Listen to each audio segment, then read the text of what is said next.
Bismillahirrahmanirrahim. Assalamualaikum warahmatullahi wabarakatuh. Alhamdulillah wassalatu wassalamu ala Rasulillah amma ba'du. Sahabat keluarga muslim, pemirsa Salam TV, apa kabar Anda para sore yang berbahagia ini? Mudah-mudahan Anda tetap dalam keadaan sehat selalu. Amin ya rabbal alamin. Ya, sahabat keluarga muslim, pada sore yang berbahagia ini kembali dalam program Bincang Sehat, karena kesehatan adalah investasi masa depan kita. Dan hari ini sahabat Gua Muslim kita akan membahas tentang apa saja ya penyakit-penyakit yang diakibatkan oleh polusi udara. Nah, karena kita sahabat Gua Muslim kita ketahui sampai saat ini di wilayah Sumatera dan Kalimantan masih tetap berasap akibat kebakaran karhutla. Nah, sahabat Gua Muslim, dan hari ini saya tidak sendiri, sudah hadir bersama saya seorang dokter yaitu Dr. Hendra Sutisna. Assalamualaikum, Dok. Waalaikumsalam warahmatullah. Bagaimana kabarnya sore ini, Dok? Alhamdulillah baik. Bagaimana, Mas? Alhamdulillah, saya juga sehat, Dok. Iya, terima kasih banyak, Dok, sudah hadir bersama kita di sini. Ya. Berbagi hari ini kita bahas tentang polusi udara, Dok ya. Khususnya nanti kita akan bahas juga apa saja efek dari asap itu sendiri, Dok ya. Betul. Ya, sahabat Gua Muslim, bagi Anda nanti yang ingin bertanya tentang bahaya daripada polusi udara atau khususnya asap karhutla, nah, atau asap yang lainnya juga boleh Anda menghubungi kami di 0617944280 atau 282. Dan bagi Anda yang ingin mengirimkan pertanyaan melalui via SMS, bisa juga mengirimkannya ke nomor SMS center kami di 0813 7003 1616. Sekali lagi, hari ini kita akan membahas tentang penyakit-penyakit akibat dari asap atau polusi udara. Ya, baik, Dok. Ini berdasarkan data, Dok, ya, kita baca dari WHO mengatakan itu sekitar 6,5 juta, Dok. Itu kematian ya penduduk dunia, maksudnya berkaitan sebab polusi udara. Ya, betul sekali. Dan kemudian juga berdasarkan data dari BNPB sampai saat ini ada 89.000 ya hektar itu lahan gambut terbakar, dan paling banyak itu di daerah Riau. Riau ya. Di daerah Riau, Dok.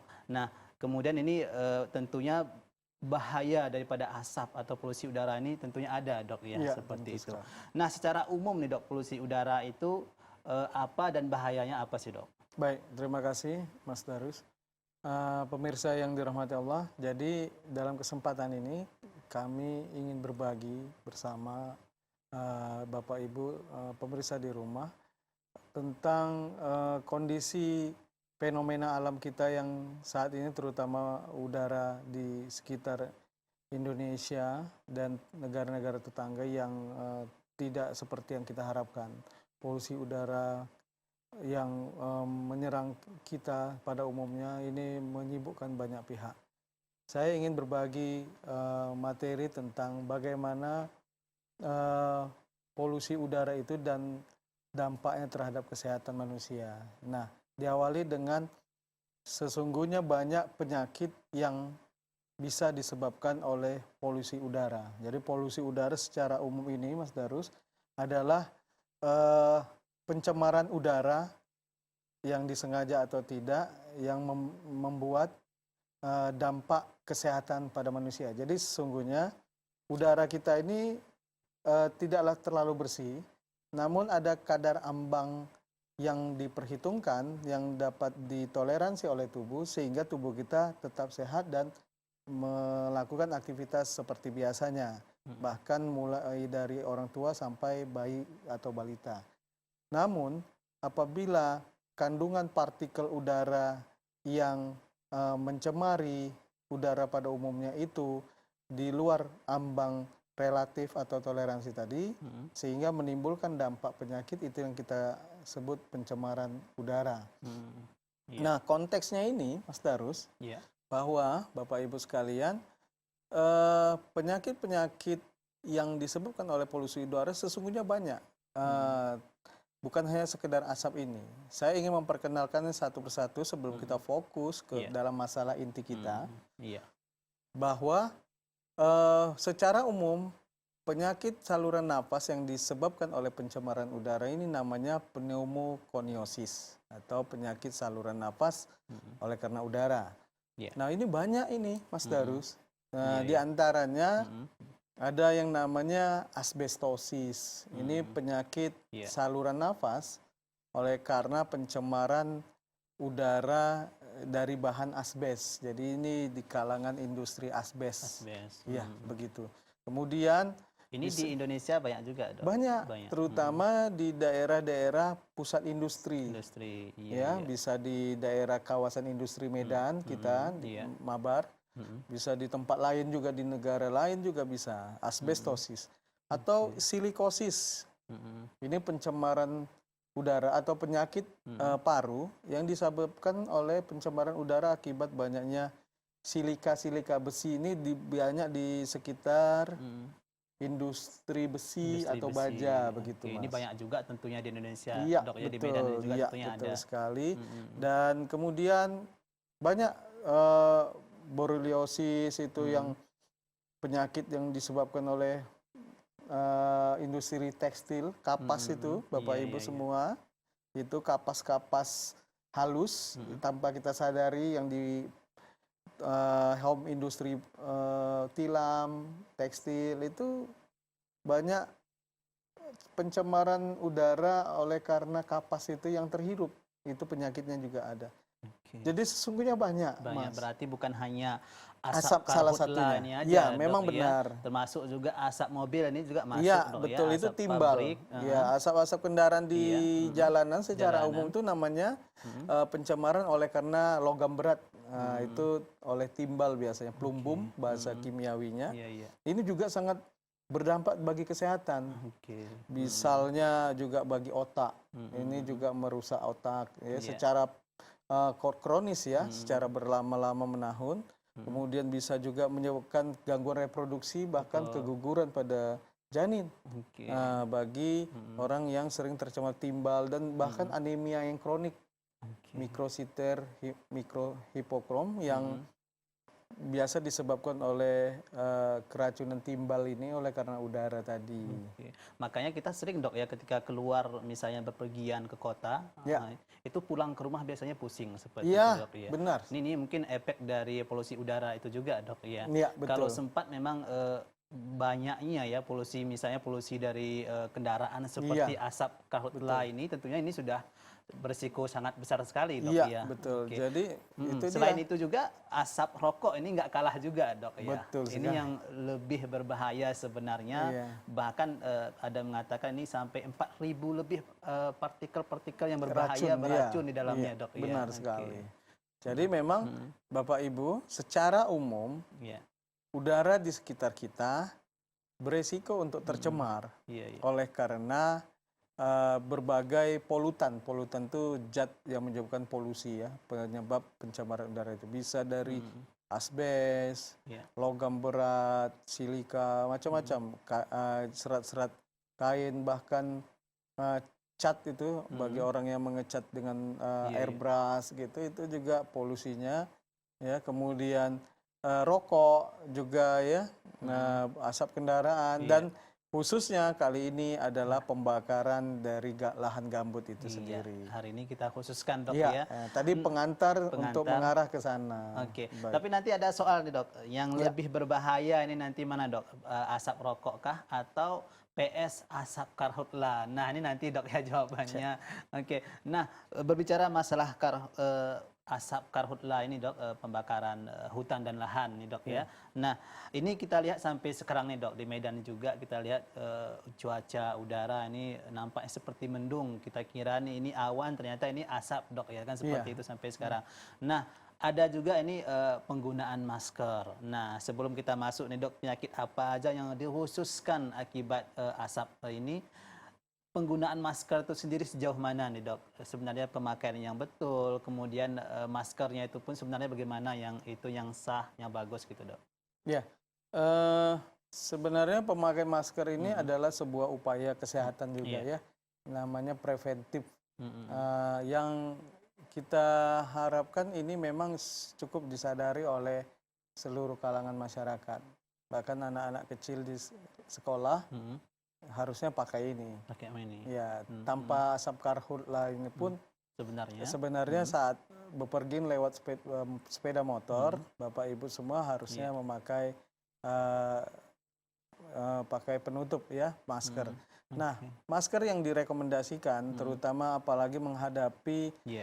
eh, polusi udara oleh karhutla ini adalah pencemaran udara yang relatif tinggi ya, tingkat polusinya. Iya, iya. Jadi kadar polutannya kalau ini ada alat yang mengukurnya, tentu ini sangat tinggi. Kadar partikel di dalamnya yang bisa merusak saluran pernapasan kita. Maka pakailah masker yang standar medis, yang mungkin bisa kita dapatkan di apotek terdekat. Itu bermanfaat sekali untuk mencegah partikel-partikel asing ya, yang bahkan sampai 5 nanomikrometer itu ya. Nanometer itu yang partikelnya kecil, partikel tingkat nano. Iya, ya, itu ada istilahnya nanopartikel. PM2,5. Itu maksudnya apa nih, Dok? Ya, itu sampai partikel 2,5 itu Oke, juga berarti ya. ini kecil sekali gitu, Iya, Dok, ya. jadi diharapkan partikel yang lebih kecil dari 2,5 itu kalau kita tidak pakai masker itu bisa mengendap sampai ke saluran napas bawah. Jadi perlu Bapak Ibu ketahui, saluran pernapasan kita itu ada 2 kategorinya. Ada saluran napas atas dan saluran napas bawah. Itu yang saluran napas atas biasanya mulai dari hidung, tenggorokan di belakang sampai ke pita suara kita itu, laring ya. Nah, jadi hidung, faring dan laring. Setelah itu trakea ya. Tenggorokan kita sampai ke percabangannya sampai ke paru-paru, itu yang saluran napas bawah.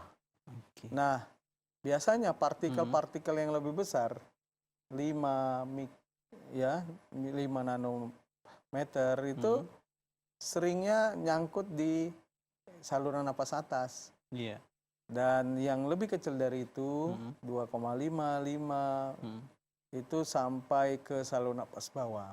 Maka kalau kita pakai yang katanya P2,5 itu mencegah sampai partikel segitu. Kita harapkan partikel yang sekecil itu bisa dicegah, disaring dan tidak mengotori saluran napas sampai ke bawah. Atas saja tidak, apalagi sampai bawah. Begitu. Nah, ini ada satu contoh masker nih, Dok, tidak masuk, tidak bermaksud untuk Promosi. Promosi, Dok, ya. Nah, ini apakah sudah masuk ke standarisasinya, Dok? Ya. Mohon maaf. Ya, ini juga salah satu masker yang kita rekomendasikan ya. Ini ada bacaan di luar, bukan maksud pamer produk, tapi ini yang diharapkan Bapak Ibu mengerti ya, yang sebaiknya yang simpel ini. Tapi bagi yang pengguna jilbab mungkin kaum wanita pakai yang ikat. Kalau ini boleh, tapi kalau bagus diputar. Untuk lebih kencang, Dok, ya. Supaya kencang dia. Nah, ini ada pangkalnya ini, di atas, Dok, tulangnya ini taruhkan seperti hidung ya. Nah, itu untuk. Itu cara pemakaiannya, Dok, ya, gitu yang benar. Iya. Mungkin bisa didemonstrasikan, Dokter, pemakaiannya benar, Dok.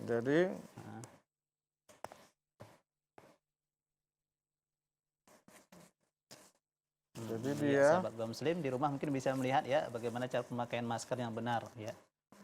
Iya. Biar betul-betul ketat, ini asapnya tidak masuk, Dok, ya. Jadi dia lebih ketat kalau disilang daripada iya, tidak. Nah, ini saya baru tahu nih, Dok, disilang seperti itu lebih bagus, Dok, ya. Dan ini menjadi penyangga di hidung. Iya.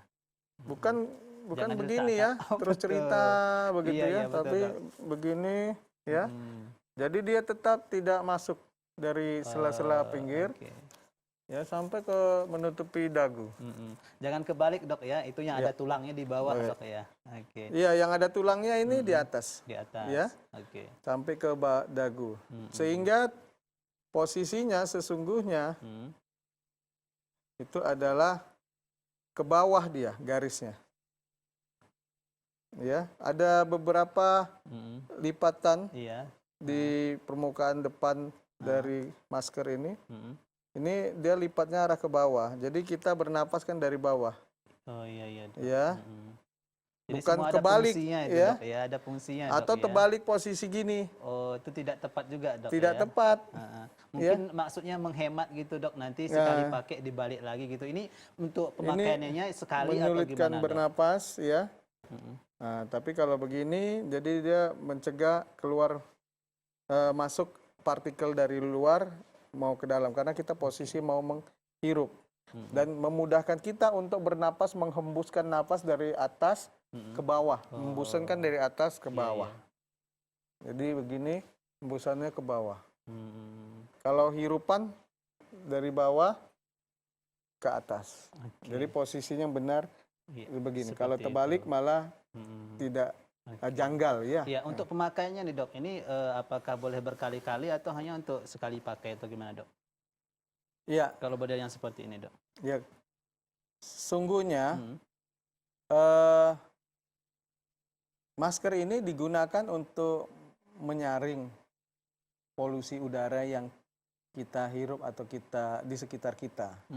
Namun kalau Bapak Ibu semua itu berada di daerah yang tingkat polusinya sangat tinggi, Misalnya seperti di Riau sekarang ini. ya, saudara-saudara kita yang berada di Riau atau di Kalimantan, atau di Sumatera Selatan juga, Iya. Jambi. atau di luar negeri di Malaysia Iya, atau betul. bagaimana, ini tingkat polusi udara mungkin lebih tinggi daripada kota kita di Di Medan, Medan, betul. ya, sehingga penggunanya relatif lebih sering diganti. Diganti dok ya. Kenapa? Karena kita tidak tahu polusi udara yang partikel yang sudah menyangkut di lembaran maskernya ini sudah bertumpuk banyak. Betul. Dia tidak mampu menyaring, kalau berlebihan maka partikelnya ini lepas, bolong, dan memungkinkan partikel lain lebih masuk lagi. Ya, jadi tidak ada pernyataan yang tegas kapan, berapa hari, tidak. Hanya saja kalau ini sudah sangat kotor, nampak noda di depan-depannya, sebaiknya ganti. Dan jangan berganti-gantian, hanya untuk satu orang. kalangan pribadi. Oke. Jadi disposable juga. Iya. Mungkin nanti karena mengingat sayang anak atau sayang saudara sudah dipakai tapi dikasih kepada anak, ini tentunya tidak boleh. Sebaiknya dok, jangan berganti-ganti, ya, tapi pakai sendiri, gitu. Bukan sekali keluar rumah langsung buang, itu juga mungkin efisiensi juga kurang baik, sampah pun banyak, lebih banyak. Iya. Tapi pakai, simpan kalau sudah dalam rumah. Kalau memang kondisi di dalam rumah lebih nyaman dan polusi udaranya tidak terlalu besar dibanding di luar. Jadi relatif pemakaiannya. Oke, iya. Terima kasih banyak dok. Sebelum kita lanjutkan lagi pembahasan tentang bahaya asap atau polusi udara, kita break sebentar. Sahabat Go Muslim, jangan kemana-mana, tetap di Bincang Sehat. Kita akan kembali setelah pesan-pesan berikut ini.